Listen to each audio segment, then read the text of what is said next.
ஓம் ஸ்ரீ வராகிதாயே போற்றி போற்றி, சிம்ம வாகினியே போற்றி. நல்லதே நினைப்போம், நல்லதே நடக்கும். சக்தி வராகியின் பிள்ளைகளுக்கு இந்த வராகி தாயின் ஆசீர்வாதம் என்றுமே முழுமையாக கிடைக்கும். உன்னை இவ்வளவு காலமாக விட்டு சென்ற உறவானது மீண்டும் உன்னை தேடி வந்து கொண்டிருக்கின்றது. அவர் எதற்காக வருகிறார், ஏன் வருகிறார், உன் மீது உண்மையான அன்பு கொண்டு வருகிறாரா இல்லையா என்று சொல்கிறேன், கவனமாக கேள் என் தங்கமே. என் அன்பு பிள்ளையே, இன்று உன்னுடைய தாயானவள் உன் வாழ்க்கையை மீட்டெடுத்து உன் கைகளில் கொடுக்க வந்திருக்கின்றேன். என் தங்கமே, உன்னுடைய வாழ்க்கையானது உன்னை விட்டு பிரிந்து சென்று வெகு நாட்கள் ஆகிவிட்டது. என் பிள்ளை, நீயோ கண்ணீரில் அங்கு தத்தளித்து கொண்டிருக்கின்றாய். நம் வாழ்க்கை கடைசி வரையிலும் இவர்களோடுதான் தொடரும் என்று நினைத்தது இப்படி பாதியிலேயே நின்றுவிட்டது. இனிமேல் நமக்கென்று என்ன நம்பிக்கை இருக்கிறது என்று என் குழந்தை நீ சிந்தித்து கொண்டிருக்கின்றாய். என் தங்கமே, இப்பொழுது அந்த உறவு தான் சிக்கிய மாயவலையில் இருந்து மீண்டு வர தொடங்கிவிட்டார். என் குழந்தையே, உன் வாழ்க்கையை மீட்டெடுத்து அங்கு உன் கைகளில் நான் ஒப்படைப்பதற்காக இப்பொழுது வந்திருக்கின்றேன். என் குழந்தைக்கு மனதிற்கு சந்தோஷத்தை கொடுக்க வேண்டும் என்றுதான் உன் அம்மா நானும் ஆசைப்பட்டு இப்பொழுது வந்திருக்கின்றேன். நான் சொல்கின்ற விஷயங்களை கேட்டுவிட்ட பிறகு இதை நீ எப்படி எடுத்துக்கொள்ள வேண்டும், என்ன முடிவு எடுக்க வேண்டும் என்று நீயே சிந்தித்து ஒரு முடிவினை எடுக்க வேண்டும். என் தங்கமே, யாரும் எந்த விஷயத்தையும் உனக்கு சொல்லி புரிய வைக்க வேண்டிய அவசியம் கிடையாது. இந்த வாழ்க்கை உனக்கு இத்தனை நாட்களும் கற்றுக் கொடுத்த பாடங்களில் இருந்து எத்தனையோ அனுபவங்களை தெரிந்து கொண்டு விட்டாய். நிச்சயமாக நீ தெரிந்து கொண்ட ஒவ்வொரு விஷயங்களும் உன்னை எந்த அளவிற்கு பக்குவப்படுத்தி இருக்கிறது என்று ஒரு முறை நீ சிந்தித்தால் அம்மா சொல்கின்ற விஷயங்கள் எல்லாமே உனக்கு தெளிவாக புரியும். என் தங்கமே, உன் வாழ்க்கையை பற்றிய பயம் உனக்கு அதிகமாக இருந்து கொண்டிருக்கிறது. ஒருவரை சார்ந்து வாழ்ந்ததனால்தான் இன்று அந்த உறவு உன்னை விட்டு பிரிந்து செல்லும் பொழுது உன்னால் அதனை ஏற்றுக்கொள்ளவும் முடியவில்லை. தனியாக நின்று இந்த வாழ்க்கையை உன்னால் சமாளிக்கவும் முடியவில்லை. பிரச்சனைகள் தொடர்ந்து வந்து கொண்டே இருப்பதால் இந்த வாழ்க்கையில் என் பிள்ளை நீ தவித்து நின்று கொண்டிருக்கின்றாய். உன்னுடைய தவிப்பு அடங்குவதற்கு முன்பாகவே இன்று இந்த தாயானவள் உனக்கான அந்த உறவை மீட்டு மீண்டும் உன்னிடத்தில் ஒப்படைக்க வந்திருக்கின்றேன். அதற்கான நல்ல வாக்கினை கொண்டு என் தங்கமே நான் வந்திருக்கின்றேன்.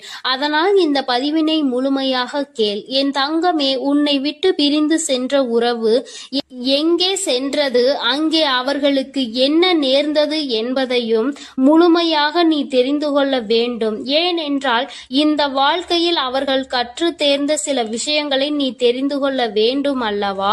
ஒரு உறவு உன்னை இந்த அளவிற்கு காயப்படுத்தி உன்னை தத்தளிக்க விட்டு சென்றிருக்கிறது என்றால் இதனால் என்ன பலன் கிடைத்தது, என்ன லாபத்திற்காக அல்லது எந்த மன நிம்மதிக்காக அவர்கள் விட்டு சென்றார்கள் என்பதனை நீ தெரிந்து கொள்ள வேண்டும் அல்லவா? என் தங்கமே, இந்த சூழ்நிலையில் நிச்சயமாக என் குழந்தை நீ அதை தெரிந்து கொண்டால் உன்னுடைய மனதிற்கு நிச்சயமாக மிகப்பெரிய தெளிவு கிடைக்கும்.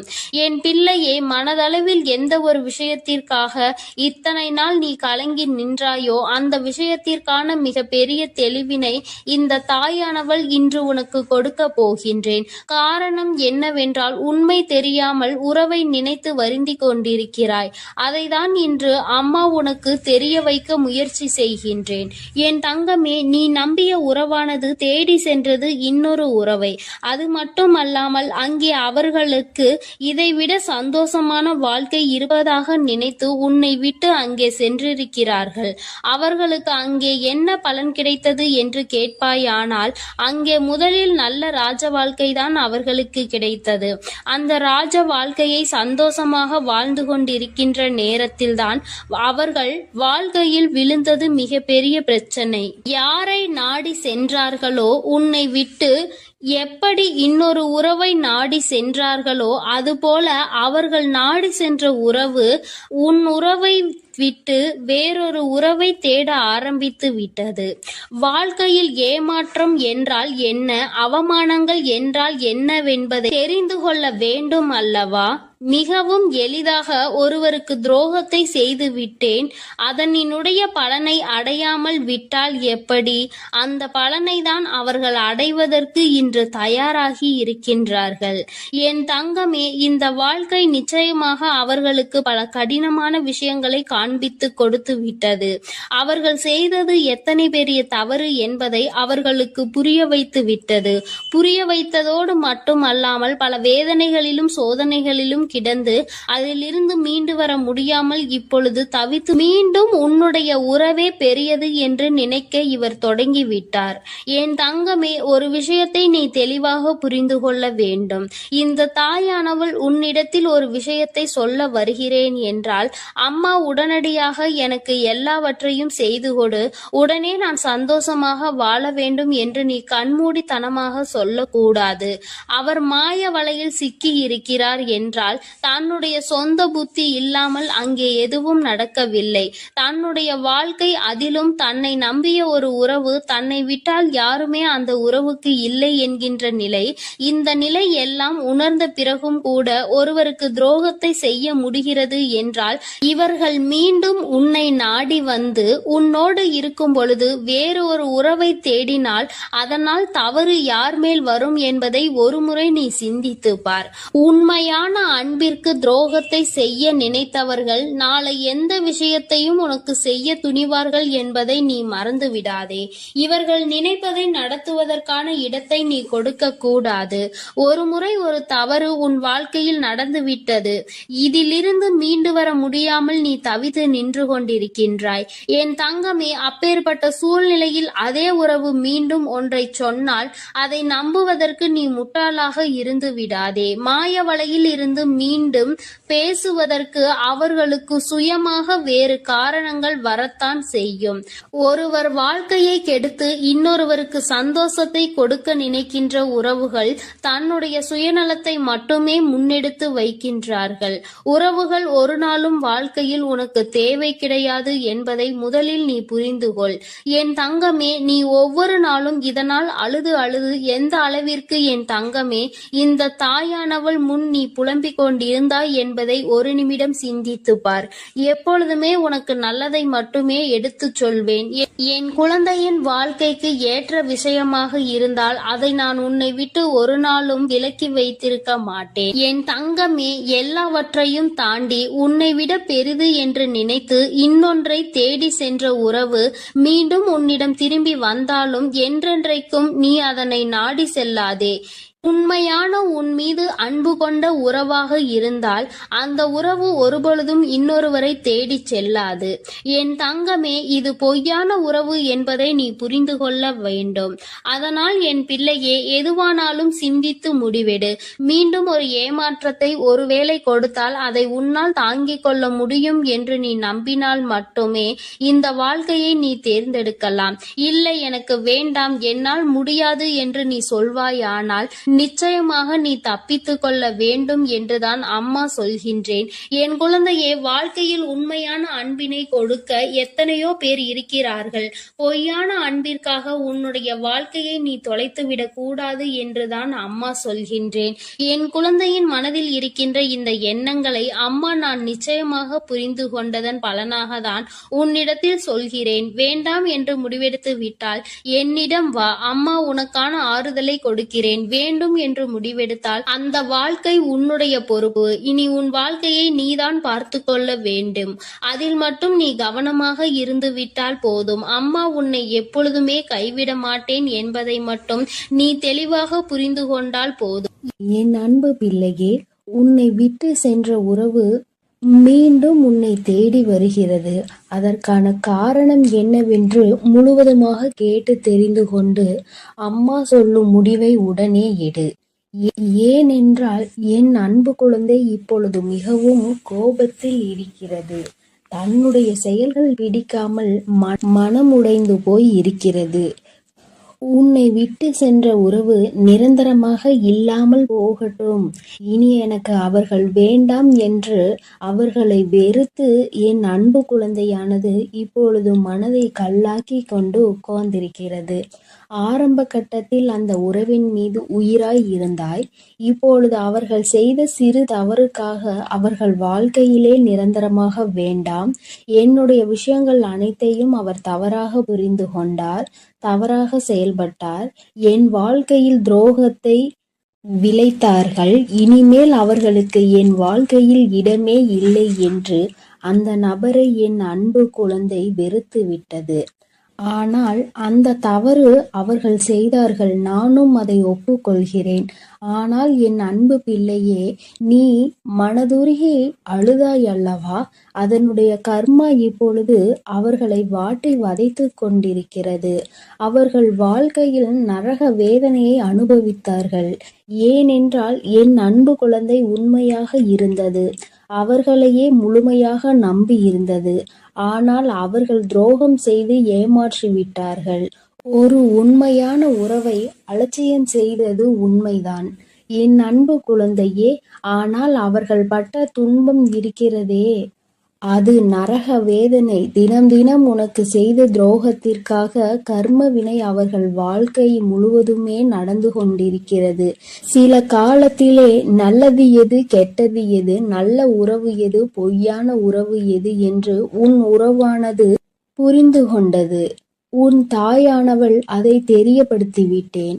ஆனால் சில நேரங்களில் என் அன்பு குழந்தையே, உறவை இழந்து விட்டோம், நம் வாழ்க்கையில் மறுமுறை அந்த உறவு கிடைக்காதா என்று சில நேரங்களில் நீ சிந்திக்கிறாய்.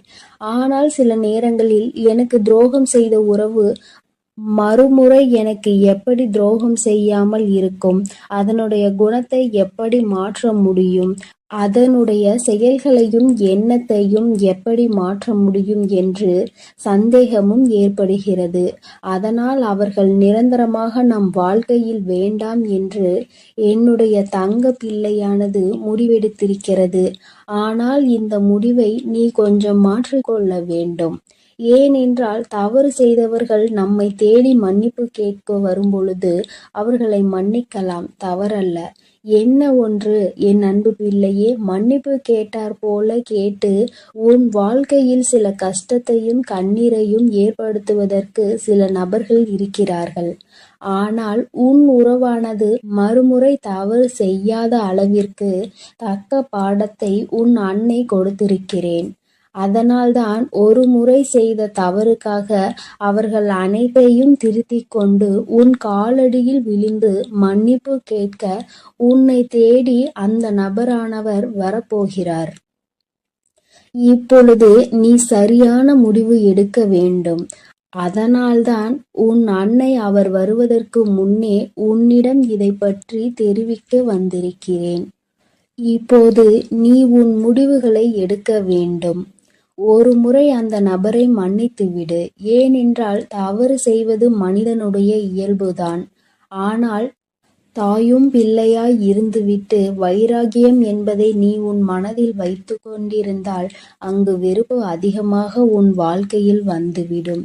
இவர் நல்லவரா கெட்டவரா என்று தெரியவில்லை, எவரை பார்த்தாலும் கோபப்படுகிறாய். அந்த கோபத்தால் நல்ல விஷயங்களை கூட சில நேரங்களில் இழந்து விடுகிறாய். என் அன்பு பிள்ளையே, புரிந்துகொள். ஒரு சில நபர் உனக்கு துரோகம் செய்கிறார்கள், ஏமாற்றுகிறார்கள் என்றால் அனைத்து நபருமே ஏமாற்றக்கூடிய நபர் கிடையாது என்பதை நீ புரிந்து கொள்ள வேண்டும், தெரிந்து கொள்ள வேண்டும். உன் மனம் உடைந்தது உண்மைதான். துரோகம் செய்த நபரால் நீ ஏமாற்றப்பட்டது உண்மைதான். ஆனால் அதற்கெல்லாம் பதிலடி கொடுத்துதான் உன் காலடியில் நான் அவர்களை விழ வைப்பேன் என்று நீ கண்ணீர் வடிக்கும் பொழுது உனக்கு உறுதியளித்திருந்தேன். மறுமுறை நீ என்னை சந்தேகப்படுகிறாய். அவர்கள் முழுமையாக திருந்தினால்தான் உன் காலடியில் வந்து விழுவார்கள் என்பதை நீ மறந்து விட்டாயா? இப்பொழுது நீ அந்த நபரை ஏற்றுக்கொள்ளவில்லை என்றால் அவர்களுடைய வாழ்க்கை என்பது பாதை மாறி, பயணம் மாறி தவறான பாதையில் சென்றுவிடும். அதனால் வரட்டு கௌரவம் பிடிக்காது. அதிகமாக கோபத்தால் நாம் சிந்திக்கும் செயலானது, எடுக்கும் முடிவானது வாழ்க்கையை கெடுத்துவிடும். அதனால் உன் அன்னை சொல்லும் வார்த்தைகளை முழுமையாக நம்பி உன்னை தேடி உன் காலடியில் வந்து விழுகிறார்கள் என்றால் ஒரு முறை அவர்களுக்கு வாய்ப்பை கொடு. மீறி அவர்கள் தவறு செய்கிறார்கள் என்றால் அவர்களுக்கு நான் மிகப்பெரிய தண்டனையை நிச்சயமாக கொடுப்பேன். உன்னை ஏமாற்ற மாட்டார்கள் அவர்கள். ஏனென்றால் நீ ஒரு முறை மனவேதனையில் இருக்கும் பொழுது ஆறுதல் உரைக்க எனக்கு அந்த உறவுதான் வேண்டுமென்று என்னிடம் நீ கேட்டாயல்லவா? என் அன்பு பிள்ளையே, உன்னுடைய ஆசையை நிறைவேற்றுவதற்காகத்தான் நான் உன் உறவை திருத்தி இப்பொழுது உன்னிடமே ஒப்படைக்கப் போகிறேன். இது உன் அன்னையின் கடமையும் கூட. என் பிள்ளைக்கு என்னென்ன வேண்டும் என்பதை பார்த்து பார்த்து செய்வது ஒரு அன்னையான என்னுடைய கடமை அல்லவா? என் அன்பு பிள்ளையே, அதனால் நீ கொஞ்சம் சிந்தித்து ஒரு நல்ல முடிவை எடு. வரட்டு கௌரவம் பிடித்து கொண்டு பழைய விஷயங்களை பேசி பேசி அவர்களை அலட்சியம் செய்து விடாதே. ஏனென்றால் உன்னை அவர் தேடி வரப்போகிறார்கள். வியாழக்கிழமையோ வெள்ளிக்கிழமையோ அல்லது ஞாயிற்றுக்கிழமையாக கூட இருக்கலாம்.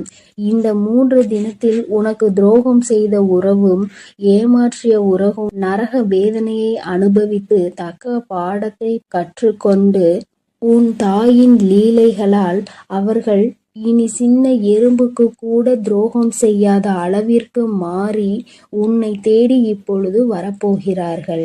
தாயானவள் அவர்கள் வாழ்க்கையில் தகுந்த பாடத்தை கற்றுக் கொடுத்திருக்கிறேன். நல்ல பாடத்தையும் புகட்டி கொண்டிருக்கிறேன். நம்பியவருக்கு துரோகம் செய்தால் என்னென்ன பலன் கிடைக்கும் என்று இரட்டிப்பு பலன் கிடைக்கும் என்று, அதுவும் என்னுடைய பிள்ளைகளை ஏமாற்றினால் என்ன பலன் கிடைக்கும் என்று அனைத்தையும் உன் உறவானது இப்போது புரிந்து கொண்டது. அதனால்தான் உன் காலடியில் வந்து விழப்போகிறது நிரந்தரமாக. எல்லாம் எதற்காக செய்தேன் தெரியுமா? நீ வடித்த கண்ணீரும் உண்மையான உன்னுடைய பக்தியும் உண்மையான அன்பும் உன்னிடம் இருக்கும் நேர்மையும். இதனால்தான் உன் தாயானவள் நான் இதை உனக்காக செய்திருக்கிறேன். உன்னை எவர் ஏமாற்றினாலும் உனக்கு எவர் துரோகம் செய்தாலும் உன் தாயானவள் ஒருபோதும் பொறுத்து கொள்ள மாட்டேன். அவர்களுக்கு அதற்கான இரட்டிப்பு பலனாக தண்டனை கிடைத்தே தீரும்.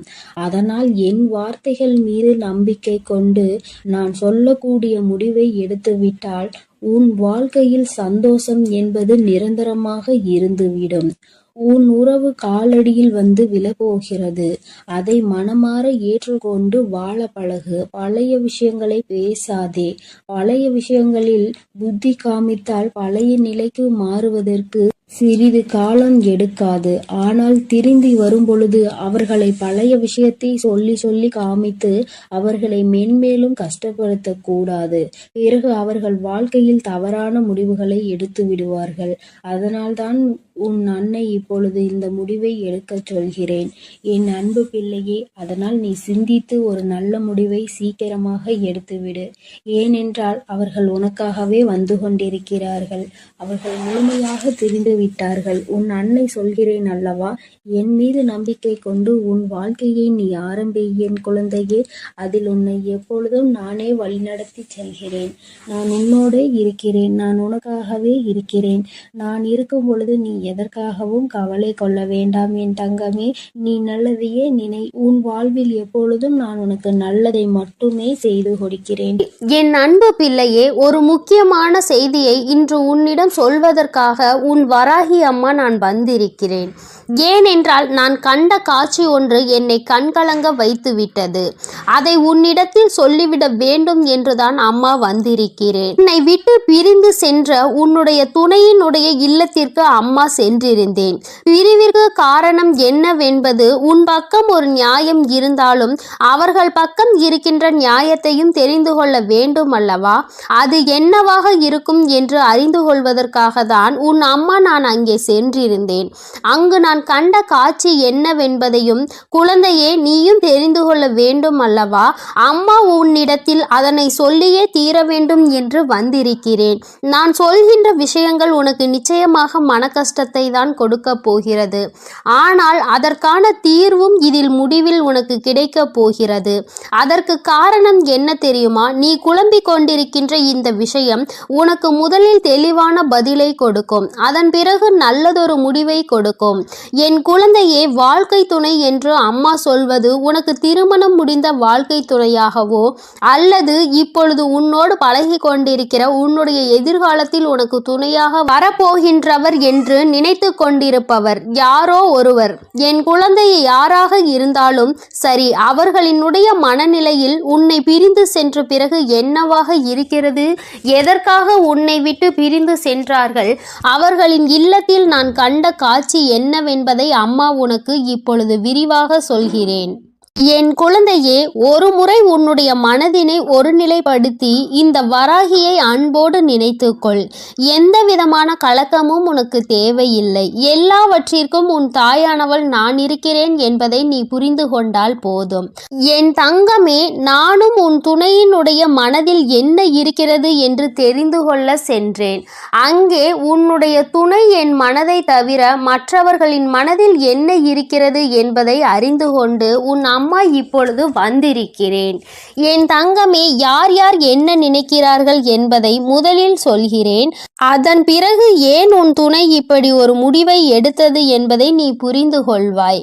என் தங்கமே, உன்னுடைய துணையின் இல்லத்தில் இருக்கின்றவர்கள் உனக்கு எதிராக இருக்கிறார்கள். அவர்களின் மனதில் உன்னை பற்றிய தவறான எண்ணங்கள் இருக்கிறது. அதற்கு காரணம் நீ பேசிய சில வார்த்தைகள். நீ பேசியது நியாயமாகவே இருந்தாலும், உன் பக்கம் நியாயம் இருந்தாலும் அது அவர்கள் பக்கம் தவறாக தான் தெரிகின்றது. ஏனென்றால் எல்லோருமே தான் நினைப்பதுதான் சரி என்று நினைக்கிறார்கள் அல்லவா? அவர்களினுடைய எண்ணங்களும் அப்படிதான் இருந்து கொண்டிருக்கிறது. என் தங்கமே, அது மட்டும் அல்ல, அவர்களுக்குள் ஏற்பட்ட அந்த எதிர்மறையான எண்ணத்தை உன்னுடைய துணையின் மனதில் விதைத்து கொண்டிருக்கிறார்கள். அதிகமாக உன்னுடைய துணையின் மனதில் தேவையில்லாத விஷயங்களை கலந்து கொண்டிருக்கிறார்கள்.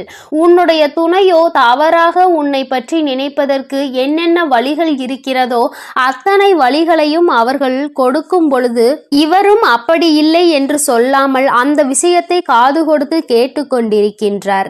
என் தங்கமே, உன்னுடைய வாழ்க்கையில் இது போன்ற ஒரு விஷயம் நடக்கிறது என்னும் பொழுது என் குழந்தை அதை உன்னால் ஏற்றுக்கொள்ள முடியாது என்பது நான் நன்கு அறிந்த விஷயம்தான். ஆனால் இவையெல்லாம் நடக்கும் பொழுது உன்னுடைய துணை அமைதி காத்ததற்கு என்ன காரணம் என்பதையும் தெரிந்து கொள்ள வேண்டும் அல்லவா? எத்தனைதான் நீ அவருக்கு உயிராக இருந்தாலும் அவர்களினுடைய குடும்பம் என்று வரும்பொழுது அங்கே அவர்களினுடைய மனது சிறிதும் தடுமாற்றம் அடையத்தான் செய்கிறது. ஏனென்றால் நீ பேசிய வார்த்தைகள் அவர்களுக்கு வேதனையை கொடுத்தது என்று உன் துணையிடம் சொல்லும் பொழுது உன்னுடைய துணை என் மனதும் பெரிது சஞ்சலம் படத்தான் செய்கிறது. நம்முடைய வாழ்க்கை துணையாக காலம் முழுவதும் வரக்கூடியவர்கள் இப்பொழுதே நம் குடும்பத்தினருக்கு இடையே இத்தனை பிரச்சனைகளை ஏற்படுத்தி விட்டால் நாளை எப்படி இங்கே வந்து ஒற்றுமையாக இருக்க முடியும் என்று அவர்கள் நினைக்கிறார்கள். என் தங்கமே, அவர்களினுடைய எண்ணங்களை தவறு என்று முழுமையாக சொல்லிவிட முடியாது. நீ செய்தது சரி என்றும் முழுமையாக சொல்லிவிட முடியாது. அம்மா சொல்வது சரிதானே என்று ஒரு முறை நீ சிந்தித்து பார். என் தங்கமே, நீ நியாயமாகவே பேசியிருந்தாலும் ஆனால் யாரை பேசினோம் என்பதில் சிறிது கவனம் இருக்க வேண்டும். என் தங்கமே, உன்னுடைய வாழ்க்கை துணையினுடைய சம்பந்தப்பட்டவர்களாக இருக்கும் பொழுது சிறிதளவு கவனம் தேவை. அதற்காக அம்மா நீ நியாயத்தை எடுத்து சொல்லக்கூடாது என்று சொல்லவில்லை. அதற்கான சரியான நேரத்தை நீ எதிர்பார்த்து நிற்க வேண்டும் என்றுதான் அம்மா சொல்கிறேன். சூழ்நிலைகள் உனக்கு சாதகமாக இல்லாத பொழுது நீ பேசியதுதான் இத்தனை பிரச்சனைகளுக்கும் காரணமாக மாறிவிட்டது. இப்பொழுது அது எந்த அளவிற்கு வந்து நிற்கிறது என்று பார்த்தாயா? உன்னை உன் துணையிடம் இருந்து பிரிக்கின்ற அளவிற்கு திட்டம் தீட்டுகின்ற அளவிற்கு இந்த விஷயம் தொடங்கிவிட்டது. என் தங்கமே, எதுவாக இருந்தாலும் உன்னுடைய துணை காத்த அந்த அமைதிக்கு காரணம் நீ அவர்களின் பேச்சையும் மீறி பேசிவிட்டாய் என்கின்ற ஒரு வருத்தம். மற்றபடி அவரின் மனதை அங்கே மாற்றுகின்ற முயற்சிகள் எதுவும் அவரிடத்தில் எடுபடவில்லை. அதை அவர் காது கொடுத்தும் கேட்பது போல உட்கார்ந்து கொண்டிருக்கிறார் என்பதற்காக மேலும் மேலும் பேசிக்கொண்டே அவரினுடைய மனநிலையை மாற்ற முயற்சிகள் நடக்கிறது. ஆனால் இது பயனளிக்காது என்பதனை இப்பொழுது அவர்களுக்கு உணரத் தொடங்கிவிட்டார்கள். இருந்தாலும் நம்மால் ஆன முயற்சிகளை செய்து பார்ப்போம் என்று செய்து கொண்டிருக்கிறார்கள். சரி, அவர்கள் செய்வதை செய்துவிட்டு போகட்டும். ஆனால் உன்னுடைய உண்மையான அன்பு, உன்னை என் மீது நீ கொண்டிருக்கின்ற நம்பிக்கை நிச்சயமாக அவரினுடைய மனதை ஒரு நாளும் மாற்றிவிடாது. அவர்களினுடைய எண்ணங்கள் முழுவதும் அவசரப்பட்டு பேசிவிட்டாய் என்கின்ற வருத்தம்தானே தவிர அவரிடத்தில் எந்த ஒரு ஆலோசனைகளையும் கேட்கவில்லையே என்கின்ற மன கஷ்டம்தானே தவிர உன் மீது எந்தவிதமான கோபதாபங்களும் அவருக்கு இல்லை. என் தங்கமே, அதனால் இந்த உறவு மீண்டும் தொடரப்போகின்ற உறவு. இந்த பந்தம் மீண்டும் உன்னோடு காலம் முழுவதும் வரப்போகின்ற பந்தம். அதனால் உனக்குள் எந்த விதமான கலக்கங்களும் தேவை கிடையாது. மற்றவர்களினுடைய எண்ணங்கள் உனக்கு எதிராக இப்பொழுது இருக்கிறது. ஆனால் என் தங்கமே, உன்னுடைய சூழ்நிலை மாறும் பொழுது நிச்சயமாக அவர்களின் மனநிலையும் தானாகவே மாறிவிடும். எப்பொழுது ஒரே பிடியில் நின்று கொண்டிருக்க முடியாது. அவர்களுக்கு அவரவர்கள் குடும்பத்தில் இருக்கின்றவர்களின் வாழ்க்கை முக்கியமானதாக தோன்றும் பொழுது தேவையில்லாமல் அடுத்தவரின் விஷயத்தில் தலையிடக்கூடாது என்ற எண்ணம் தோன்றும். அதற்கு அவர்கள் வாழ்க்கையில் இது போன்ற ஒரு சம்பவம் நடக்க காத்து கொண்டிருக்கிறது. அதிலிருந்து நல்ல பாடத்தை கற்றுக்கொண்டு வந்து உன் வாழ்க்கையில் தலையிடக்கூடாது என்பதை நிச்சயமாக புரிந்து கொள்வார்கள். என் குழந்தையே, இனிமேல் எந்த விஷயமானாலும் துணையினுடைய குடும்பத்தாரின் சம்பந்தப்பட்ட விஷயமாக இருந்தால் அவரிடத்தில் சிறிது ஆலோசனை பெற்றுவிட்டு பிறகு நீ நிச்சயமாக உனக்கு அதில் இருந்து நல்ல பலன்கள் கிடைக்கும். மாறாக உன்னுடைய சொந்த முடிவாக இருக்கும் பட்சத்தில் நமக்கு கஷ்டம் வரும் பொழுது அதில் இவரால் எந்த விதமான உதவியும் செய்ய முடியாமல் ஒதுங்கி நின்று வேடிக்கை மட்டும்தான் பார்க்க முடியும் என்பதை நீ இப்பொழுதுதானே நடந்து கொண்டிருப்பதை பார்த்து புரிந்து கொண்டிருக்கிறாய். என் தங்கமே, இனி ஒரு நாளும் இந்த சூழ்நிலை உன் வாழ்க்கையில் வராமல் நீ பார்த்து கொள்ள வேண்டும். உன்னை சுற்றி நடக்கின்ற விஷயங்கள் எல்லாம் எதை சார்ந்தது என்பதை நீ புரிந்து கொள்ள வேண்டும். உன்னுடைய அழகான வாழ்க்கையை மீண்டும் உன் கைகளில் நிச்சயமாக நான் கொடுப்பேன்.